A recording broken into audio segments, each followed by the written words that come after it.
Heeh heeh.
Aduh.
Selamat sore. Mohon maaf saya malah terlambat. Eh, Suara saya bisa didengar ya? Bisa, Pak. Ya, Pak. Oke, oke, terima kasih. Sebentar saya cari dulu filenya.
Oke, jadi untuk peran kita di pengganti ini materinya terkait dengan konsep vulkanostratigrafi pada geologi gunung api.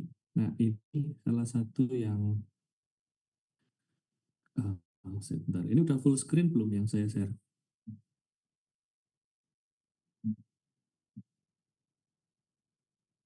Halo.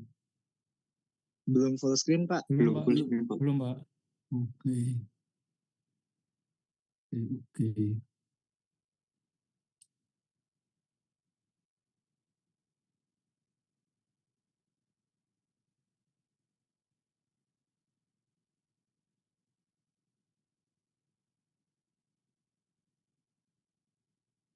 Ini mestinya udah aman ya. Jadi di sini konteksnya terkait dengan ya, udah full screen.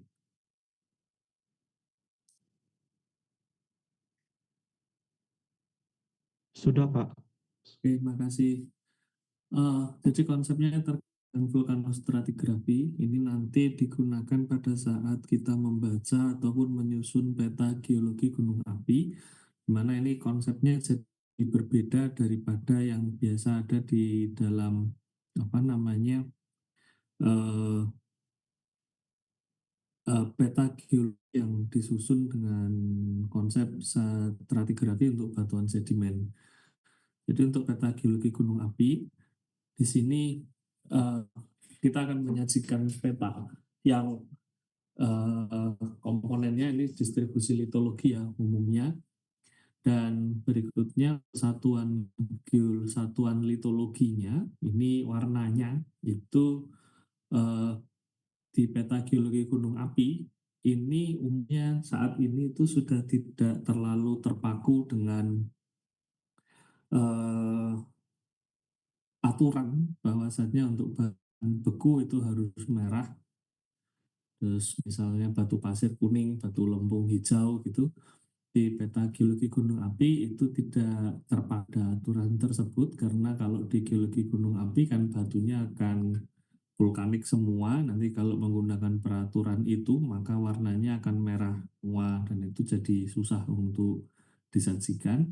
Maka di sini warna itu biasanya bisa berbeda-beda, hanya saja untuk keumuman di peta geologi yang diterbitkan oleh Badan Geologi untuk geologi gunung api itu warnanya biasanya ini yang lava, aliran lava itu warnanya akan merah dan yang mendekati merah, jadi bisa bergradasi dari pink, ungu atau mungkin merah, merah marun apapun itu. Lalu nanti untuk yang aliran piroklastik itu biasanya diambil warnanya hijau. Ini keumuman ya, meskipun nggak semuanya. Kalau di download peta geologi gunung api itu macam-macam. Lalu untuk yang di lahar itu akan warnanya coklat ataupun kuning. Itu yang satu yang mungkin membedakan. Berikutnya adalah keterangan litologinya. Ini masih sama, ada di dalam sesi deskripsi satuan peta. Lalu yang membuat ini jadi lebih berbeda dan konsep vulkanostratigrafinya harus muncul itu ada di kolom korelasi ini yang ada di sebelah kanan atas. Ini di sini nanti yang secara konsep harus dipahami ya, dia menggunakan peraturan yang ada di dalam Sandi Stratigrafi Indonesia. Sandi Stratigrafi Indonesia yang terbaru itu di tahun 2023 masalah. Itu udah ada pembaruan jadi beda dengan yang sebelumnya sedikit bertambah dari yang sebelumnya di tahun 95. Nah, untuk penampang standar aja. Lalu di dalam apa namanya konsep vulkanostratigrafi juga itu biasanya jadi perhatian itu adalah perbedaan terminologi atau penyusunan satuannya. Ini kita punya di eh, Sandi Stratigrafi Indonesia itu adalah apa namanya ini satuannya itu berurut dari yang paling kecil menjadi yang paling besar. Itu adalah yang pertama huluk. Ini kalau diperhatikan definisinya, huluk gunung api itu merupakan kumpulan batuan endapan yang dihasilkan oleh satu atau lebih titik erupsi yang membentuk satu tubuh gunung api. Sehingga di sini satuan stratigrafi vulkanik itu dihitungnya dari jumlah tubuh gunung api dan juga titik erupsinya. Lalu yang berikutnya kita punya gumuk. Nah, gumuk ini adalah bagian dari hulu yang merupakan hasil suatu erupsi bisa pusat maupun samping. Dan ini bagian dari hulu. Jadi satu hulu itu membentuk satu tubuh gunung api. Satu tubuh gunung api bisa memiliki beberapa titik pusat erupsi. Jadi bisa satu atau lebih. Nah, satunya itu akan diambil sebagai gumuk. Jadi gumuk ini menjadi bagian dari hulu. Sedangkan untuk bergada ini adalah kumpulan dua atau lebih huluk, jadi dua atau lebih tubuh gunung api atau yang berhubungan dengan pembentukan kaldera dan dipetakan di skala 1:100.000. Jadi kalau huluk ini dipetakan di 50.000, bergada ini dipetakan di 100.000. Sedangkan untuk yang berikutnya adalah manggala, ini lebih dari kaldera. Ini akan disebut sebagai manggala.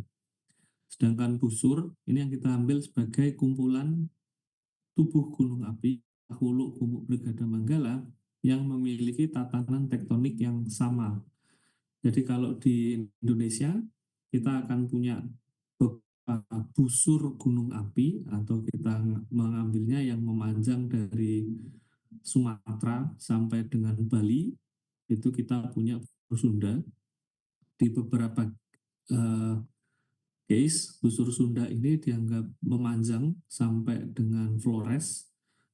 Kita sebut sebagai Sunda kecil, tapi ada yang ngambil itu sebagai busur Sunda Ohul dari Sumatera sampai Flores itu sebagai busur Sunda.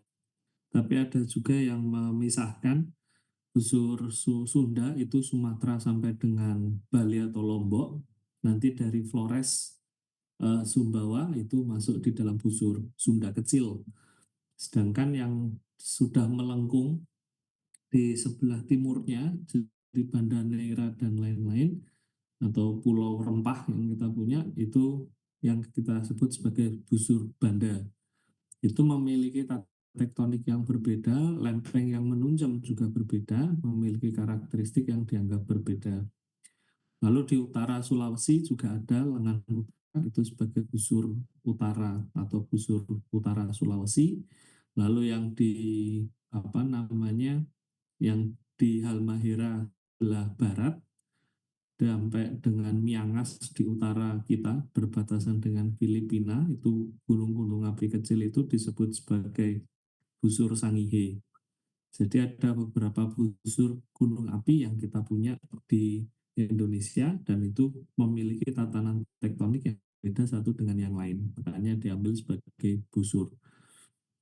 Ini nanti konteks di sini itu adalah bagaimana kita melakukan korelasinya itu pada kolom korelasi unit yang ada di atas. Kolom korelasi satuan peta yang ada di atas, ini susunan yang paling kiri itu kita punya umur relatif. Ini yang biasanya kita punya sebagai dari cross cutting, tapi yang biasanya ditulis ini yang Miocene, Pleistocene, Pliocene, Holocene itu ada di umur relatif. Sedangkan umur absolut ini terikat pada satu unit produksi dan itu berasal dari data penanggalan radiometrik. Ini biasanya akan diikat di satu unit erupsi. Lalu ada kegiatan, lalu kita punya satuan stratigrafi, ini Manggala, Bragada, Huluk, dan Gumuk. Kalau misalnya dipisah nanti harus dipisah. Lalu pusat untuk kegiatan erupsi, biasanya informasinya apakah dia erupsi samping atau erupsi pusat. Lalu batuannya, ini seperti yang kemarin kita sampaikan saat membaca litostratigrafi, ini sama. Batuan akan dibedakan menjadi primer dan sekunder, tapi di sini dipisahkan ya untuk yang K ini adalah kubah lava, L ini lava aliran, lalu J jatuhan, A ini aliran, ini S ini seruakan, lalu kita punya lahar dan lain sebagainya. Oh, maaf, ini yang lahar di sebelah kanan yang di produk sekunder. Jadi nanti proses penyusunan di sini itu akan kurang lebih contohnya di ini Gunung Agung yang ada di Bali. Jadi untuk umur di Gunung Agung ini ada sejak di peta ini ada peta dengan umur tersier untuk batuan UVS ini ya disebutnya UVS. Terus di sini dia tersingkap di selatan ya. Lalu habis itu ada Kondang Dia, Buddha Keling, Cemara, Tapis Batur. Ini untuk yang BAV Batur di sebelah baratnya. Ini yang lain. Lalu untuk korelasi satuannya yang ada di di produk dari Gunung Agung sendiri itu dilengkapi dengan 3 data dating. Nah, data dating ini terkunci hanya berasal dari aliran piroklastik 2, lalu juga dari aliran piroklastik 5, dan yang terakhir di 1963 ini baik lava maupun aliran piroklastik 6. Ini udah ada umurnya sendiri jadi meletakkan umur absolut itu juga dirujuk pada batuan apa yang ada dating penanggalan radiometriknya. Untuk satuan stratigrafinya, karena Gunung Agung ini terdiri dari satu tubuh gunung api, maka diambilnya untuk tubuh gunung api tersebut sebagai satu huluk. Ini adalah huluk Gunung Agung. Lalu di samping ini, kalau kita melihat di sisi tenggara, ini ada struktur melingkar yang dari sini dikeluarkan aliran lava yang mengalir ke arah tenggara, 2 kali aliran lava sepertinya. Nah, ini yang kita ambil sebagai kerucut samping. Ini pusat erupsi yang samping ini merupakan bagian dari tubuh gunung api agung dan di sini dia diambil secara vulkanostratigrafi itu satuannya adalah gumuk. Ini kalau diambil sebagai gunung pawon atau bukit pawon itu sebagai gumuk pawon dan bagi anggota dari huluk Gunung Agung. Kegiatan erupsinya untuk yang Gunung Agung ini semuanya berasal dari erupsi pusat atau central eruption, berasal dari pusat yang ada di tengah ya. Sedangkan untuk Gunung Pawon ini dianggap sebagai erupsi samping atau flank eruption. Lalu penyusunannya, kalau seperti ini, pembacaannya adalah aliran lava atau endapan primer yang ada di dalam Gunung Agung yang dihasilkan oleh Gunung Agung itu kurang lebih ada 14 lava, 6 aliran piroklastik, dan 2 jatuhan piroklastik. Untuk yang aliran piroklastik untuk yang aliran lava yang berwarna merah ini dia mengalir hampir ke segala arah. Kalau ini diperhatikan gitu ya, ini kita akan punya aliran 9 yang mengalir terbelah menjadi tiga beberapa arah. Jadi ada yang ke arah tenggara, ada yang ke arah timur, dan juga ada yang ke arah timur laut. Ini semua AL9. AL9 itu juga berasosiasi dengan pembentukan AAP3. Kalau di sini, ini AAP3. Maka kita bisa melihat bahwasannya itu seperti ketika kita menghasilkan satu lava mengalir, lalu dia berhenti karena kestabilannya belum selesai, maka lava itu akan runtuh menghasilkan aliran piroklastik. Nah, piroklastik yang dihasilkan dari runtuhan lava yang akhiran di peta geologi itu akan diletakkan relatif dekat dengan aliran lava sumbernya. Hal ini sama juga dengan yang kita punya di AL8 dan AAP2 misalnya. Kita cari untuk yang AL8, AL ini yang ada di atas, kayaknya ini ya. Lalu kita punya AAP2 yang juga berada di utara. Ini apa namanya, itu juga berhubungan secara genetik AL8 dan AAP2. Jadi ini kenapa di sini kita memetakan di mana batas aliran lava dan di mana dia ada batas aliran piroklastik, dan apakah aliran piroklastik ini dihasilkan dari aliran lava. Maka umurnya itu dibuatnya nampal seperti ini.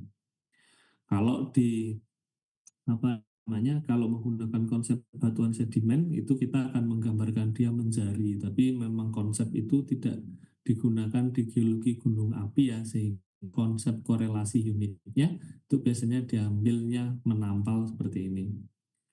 Itu untuk yang aliran lava dan aliran piroklastiknya. Lalu berikutnya kita juga punya apa namanya, satuan-satuan piroklastik. Di peta geologi gunung api yang ada di Indonesia, satuan piroklastik ini itu seringkali digambarkan sebagai satu unit terpisah seperti yang kita punya di sisi apa namanya, di sisi barat ini AJP2 luas sekali. Lalu di bagian apa namanya barat daya AJP1. Sebenarnya, aduh maaf, tapi sampai mana? Nah, ini sebenarnya nah, kalau ini yang banyak terjadi di peta geologi gunung api di Indonesia. Kalau di peta geologi gunung api di negara lain, misalnya yang di United States, yang di Amerika ataupun di Jepang, untuk jatuhan piroklastik itu tidak dipetakan sebagai unit terpisah di sini, tetapi yang dilakukan adalah menggambarkan poligon. Kenapa? Karena kita akan memiliki produk satuan piroklastik itu suatu produk yang menutup bagian permukaan dari gunung api. Dan produk satuan piroklastik ini itu sifatnya menyelimuti dan tidak membentuk morfologi. Kalau misalnya nanti ini akan jadi repot pada kita memiliki erupsi yang berulang beberapa kali gitu dan semuanya menghasilkan satuan piroklastik.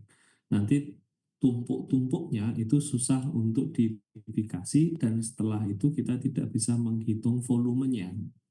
Kalau di peta geologi gunung api di Jepang itu yang digambarkan adalah poligon dari isopahnya. Isopah itu adalah garis yang kamu nih yang pilih kok bocor. ini Itu adalah garis yang menghubungkan titik dengan ketebalan yang sama. Jadi kalau misalnya gunung api di sini ada AJP1, AJP2 yang terdistribusi ke barat, maka poligon itu biasanya ini. ada makanan nggak? Dan ini ketebalan.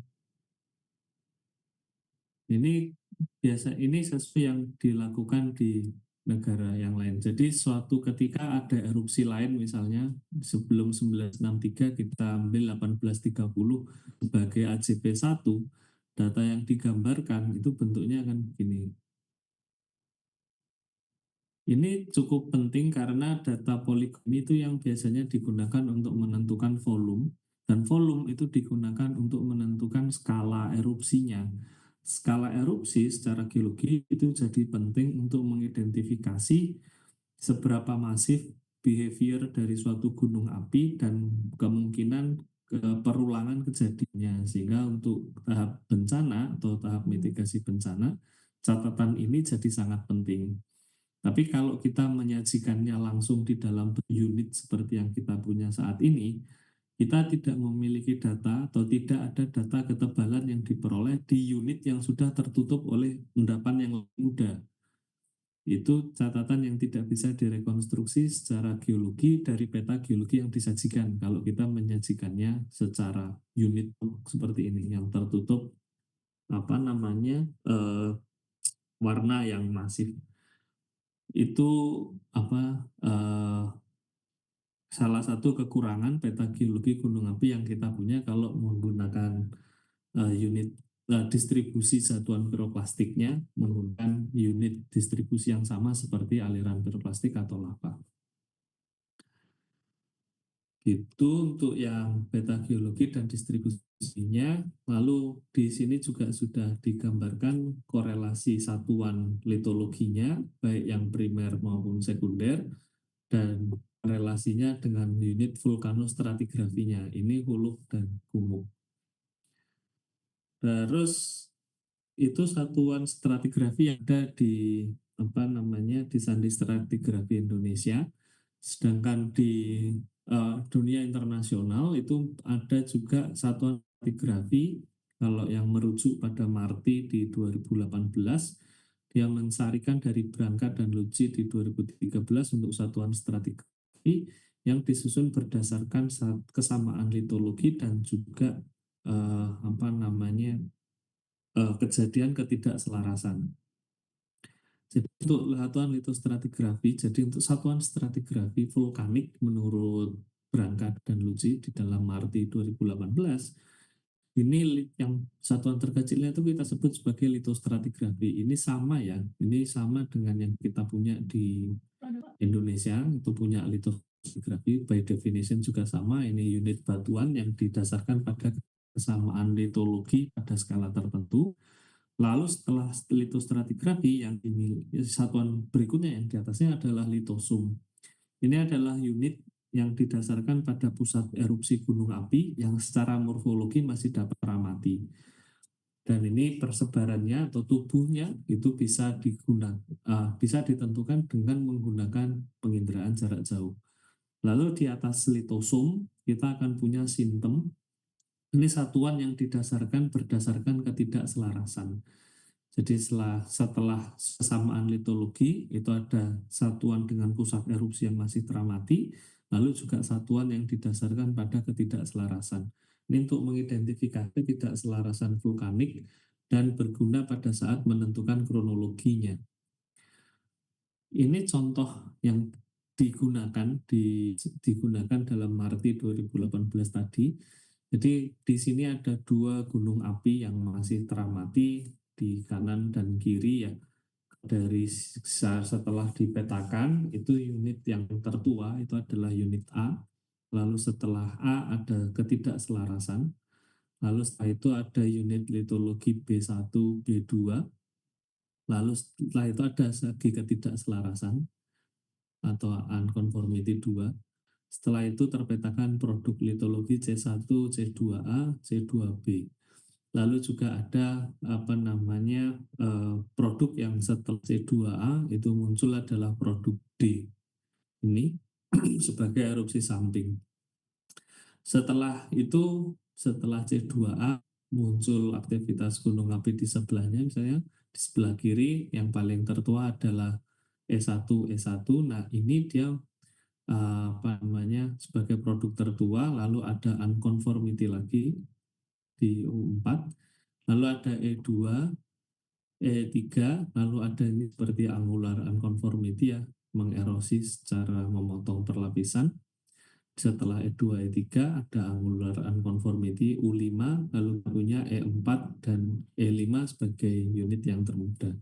Itu tadi penyusunannya menggunakan litostratigrafi. Litostratigrafi ngambilnya di sini, disatukan sebagai bentuk formasi. Untuk litostratigrafi ini nanti yang paling bawah ini akan ada A ya, formasi A misalnya produknya yang A ini kalau dia di sini diambil sebagai lava cone. Nah, di pembagian litostratigrafi ini A itu diambil sebagai litosom A. Lalu untuk yang B, baik B1, B2, ini akan diambil sebagai litosom B. Lalu di antara litosom B dengan litosom C yang atas ini dibatasi suatu kejadian unconformity atau yang di sini tulisnya U2. Nanti litosom C dari sini dengan litosom D itu tidak ada kejadian unconformity. Nah, litosom C dan litosom D ini nanti dijadikan satu sintem B. Nah, ini litosom C dan D. Kalau di di sini litosom C itu berasal dari pusat erupsi, litosom D berasal dari erupsi samping. Lalu nanti dari sini kalau dianalogikan itu kita akan punya litosom A, ini tadinya berarti ada huluk A, lalu ada litosom B di sini dan litosom C di sini. Kalau di kita ini sebagai unit yang tua, dia akan diambil sebagai sintem yang terpisah. Ini bukan sintem A atau litosom A, enggak. Ini urut ABCD. Jadi sintem A ini yang gunung membentuk formasi atau hulbi. Lalu berikutnya silisotom C dan D sebagai erupsi pusat dan juga erupsi samping ini jadi satu sebagai huluk B atau sintem B sebagai gunung api yang kedua. Lalu berikutnya kita akan ada satu sintem, ini sintem C secara keseluruhan, tapi bisa dibagi menjadi 3 berdasarkan kesamaan. Kalau berdasarkan kesamaan litologinya jadi 5, S1, E2, 3, 4, 5, tapi berdasarkan kejadian ketidakselarasannya, ini sejak S1 mungkin ada dorman agak lama, lalu baru muncul E2, itu ketidakselarasan. Lalu habis itu setelah E2, E3 ada proses erosi misalnya memotong semua E2 dan E3 baru muncul E4. Ini diambil sebagai subsintem C1, C2, dan C3, tetapi ini masih di dalam satu sintem yang sama. Jadi kalau misalnya mau disamakan, maka kita bisa menggunakan litosom ini untuk membagi pada level gumuk. Lalu untuk huluk itu kita bisa menggunakan sintem sebagai analognya. Tapi proses kurang lebihnya mirip pada level huluk dan gumuk. Ini untuk pembagiannya. Yang contoh tadi itu adalah untuk kejadian yang di Gunung Agung itu satu stratovolcano atau stratotubuh gunung api. Sedangkan untuk kita punya seperti di Ijen, ini kita akan memiliki peta yang lebih rumit dan kolom korelasi satuan kiloton unit yang juga lebih rumit. Di Ijen itu kita memiliki satu tubuh gunung api pre-kaldera yang berwarna hijau, digambarkan di sini sebagai isi dari dinding kalderanya. Lalu kita punya produk bentuk kaldera ini yang berwarna kuning yang tersebar luas, yang pucat ini, yang tersebar luas ke luar area dan ke selatan yang warna putih krem itu sebagai sin kaldera. Lalu di penampang kita akan lihat ada warna hijau intre kaldera yang runtuh. Lalu habis itu batuan terisi sebagai batuan kaldera forming eruption dari Ijen dan juga melampar hingga keluar dari kaldera. Lalu setelahnya muncul di sisi tepi luar dari kaldera Ijen.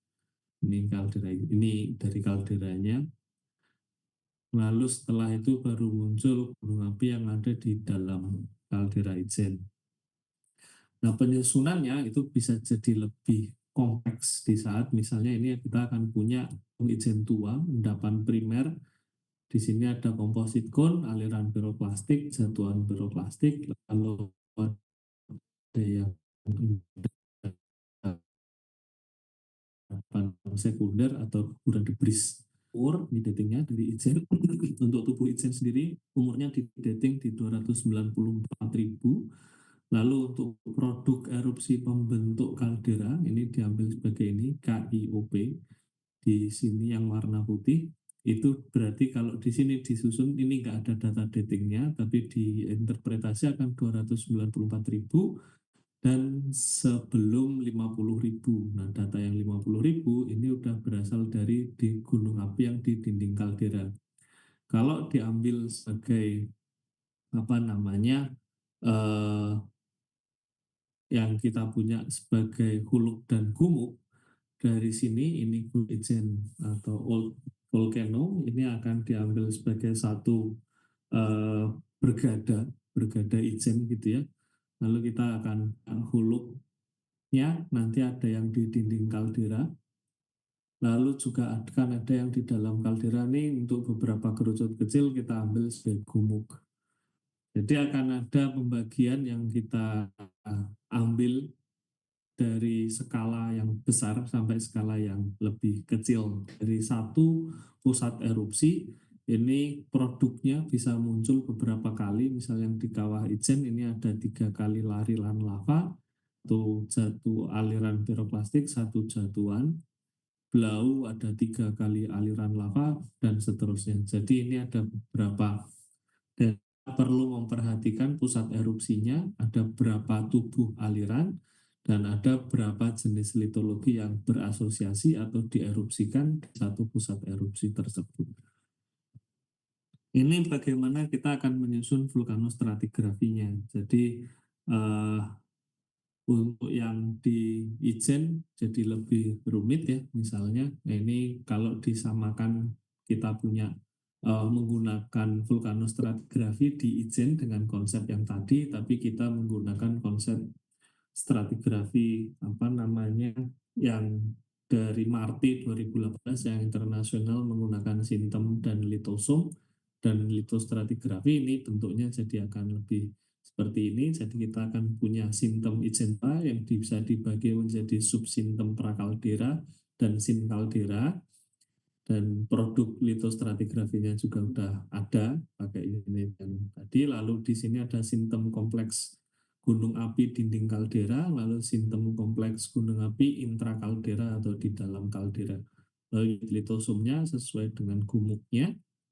Lalu untuk unit litostratigrafinya sesuai dengan kesamaan litologinya.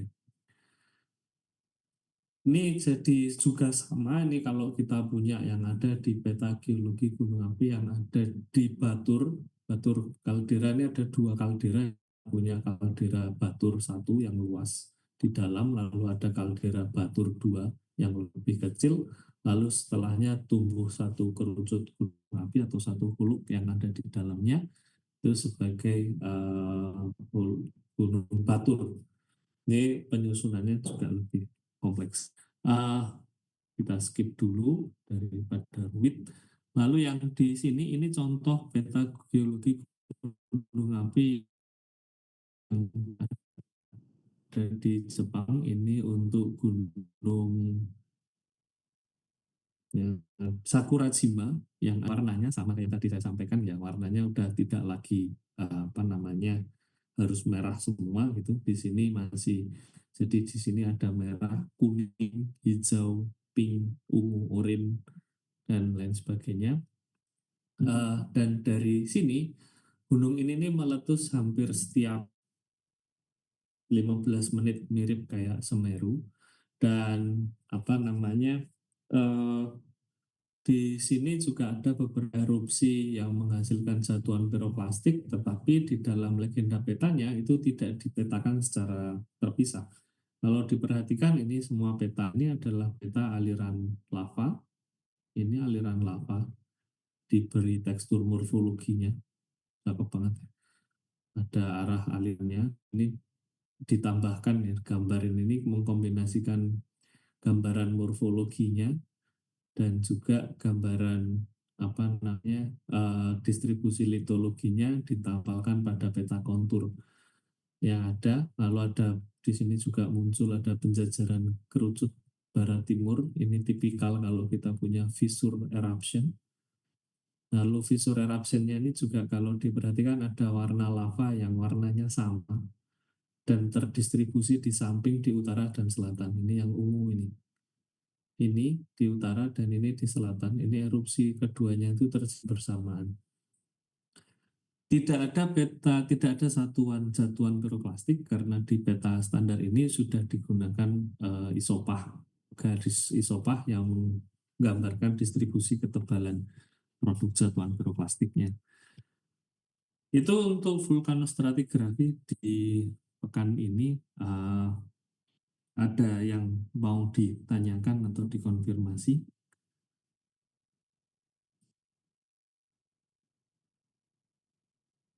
Saya tunggu 1 menit ya, 2 menit. Kalau nggak ada, kita tutup. Tapi kalau ada yang mau ditanyakan,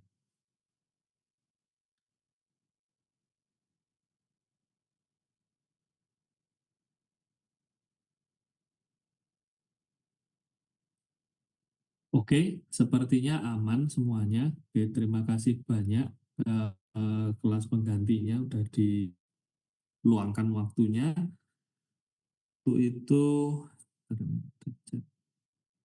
Oke, untuk itu terima kasih. Saya tutup kelasnya. Terima kasih banyak udah difasilitasi. Pak Widodo matur nuwun sangat. Tadi udah diingetin juga. Terima kasih. Saya Sami-sami akhiri. Pak Terima Aryo. kasih. Selamat sore.